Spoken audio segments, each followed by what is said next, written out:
Hello, wonderful learners, and welcome back to the channel. Are you tired of memorizing endless vocabulary lists? Do you feel like you're stuck in a rut with grammar drills? What if I told you there's a more engaging, natural, and incredibly effective way to learn English? Well, you're in the right place, because today we're diving into the magic of learning English through stories. For centuries, long before textbooks and apps, humans learned and passed down knowledge through storytelling. It's hardwired into our brains. When we listen to a story, we're not just passively receiving information. Our minds come alive. We visualize the characters, feel their emotions, and predict what will happen next. This active engagement is a superpower for language learning. It transforms a tedious task into an exciting adventure, making vocabulary and grammar stick in your memory without you even realizing it. So, get comfortable, and let's unlock this amazing method together. Today's story is a classic, The Ant and the Grasshopper.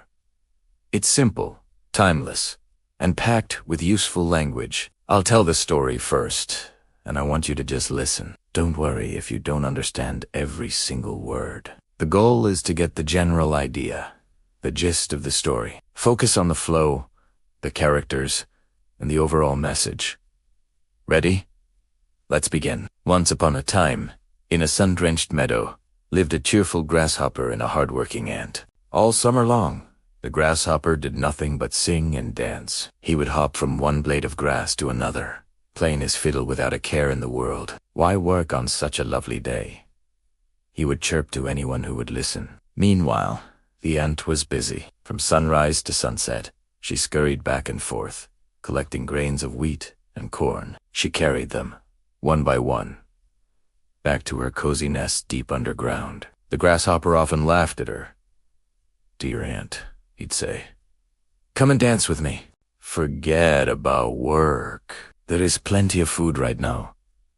The ant would shake her head, never stopping her labor. "I'm storing food for the winter," she explained. "It will be cold, and there will be no food to find. You should do the same."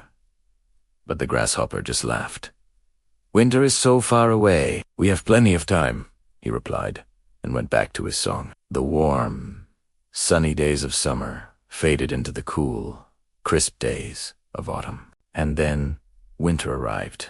A thick blanket of white snow covered the meadow, and the air was bitingly cold. The grasshopper, now shivering and hungry, had nothing to eat. The ground was frozen solid, and there wasn't a single green leaf or crumb in sight. Desperate and weak, he remembered the hard-working ant. He dragged himself to her nest and knocked weakly on the door. When the ant opened it, she saw the poor, trembling grasshopper. "Please," he begged, "can you share some of your food? I am starving." The ant looked at him and said, "All summer, I worked hard while you sang and played. What did you do during the warm months?" The grasshopper's head drooped. "I sang," he whispered. "I sang all summer long." The ant replied, "Well, now you can dance." And she closed her door.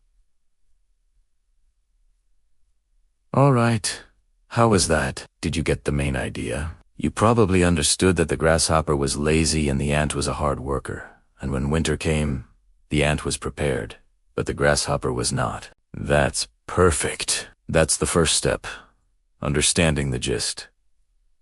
Now, let's go back and break it down, piece by piece. This is where the real learning happens. We'll look at key vocabulary and useful phrases. Our story begins, once upon a time, in a sun-drenched meadow. ... Once upon a time is a classic phrase to start a fairy tale, or a story. It means, a long time ago. A meadow is a field of grass. And sun-drenched means completely wet. So a sun-drenched meadow is a field completely filled with sunlight. It paints a beautiful, warm picture in our minds, right? The grasshopper was cheerful, which means happy and optimistic. The ant was hard-working, meaning she worked a lot with effort and dedication. These are great adjectives to describe personality. The ant scurried back and forth. To scurry is a fantastic verb. It means to move quickly with short, fast steps, like a small animal. Think of a mouse scurrying across the floor. Back and forth means moving first in one direction and then in the opposite direction. So she was moving quickly from the field to her nest, and from her nest to the field, the grasshopper said, without a care in the world. This is a wonderful idiom. If you do something without a care in the world, it means you do it without any worries or problems. He was completely relaxed. The ant, on the other hand, was storing food for the winter. To store means to put things away for future use. We store clothes for the next season, or we store data on a computer. It's a very common and useful verb. Then, winter arrived. The story says the air was bitingly cold. Bitingly is an adverb that means extremely, painfully cold, as if the cold is biting you. It's much more descriptive than just saying very cold. The grasshopper was shivering and hungry. To shiver is to shake slightly, usually because you are cold or scared.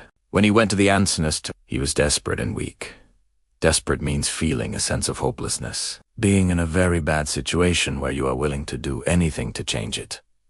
He begged for food. To beg is to ask for something in an urgent, emotional way because you need it very much. It's stronger than just to ask. Finally, the ant is a famous line, well, now you can dance. This is a bit of an ironic or sarcastic response. She's saying, if you spent the summer singing instead of working, then you can spend the winter dancing instead of eating. The story teaches us a moral or a lesson. It is wise to prepare for the future. The proverb for this is, work now, play later. See how much we've learned? We didn't just learn words. We learned them in context. We saw how scurry, store, and bitingly cold are used to create a vivid picture. We understood the feeling behind words like desperate and begged. This is the power of stories. Now, for the final and most important step. Practice. You need to use this new language. I want you to try retelling the story in your own words. You don't have to use all the fancy vocabulary. Just try to tell the main points. Who are the characters?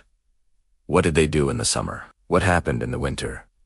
What was the final result? You can write it down. Or even better, say it out loud.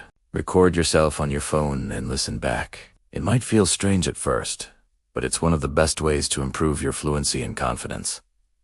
Don't be afraid to make mistakes. Every mistake is a learning opportunity. The goal is to activate the language in your brain. So, to recap our method.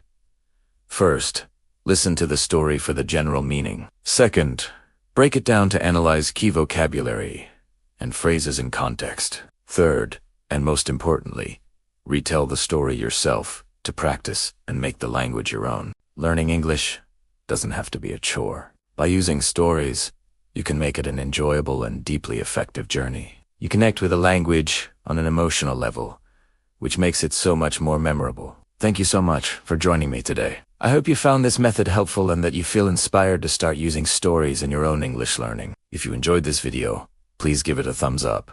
And don't forget to subscribe and hit that notification bell so you won't miss our next story. Leave a comment below and try to use one of the new words or phrases you learned today. Keep practicing, stay curious, and I'll see you in the next video. Bye for now.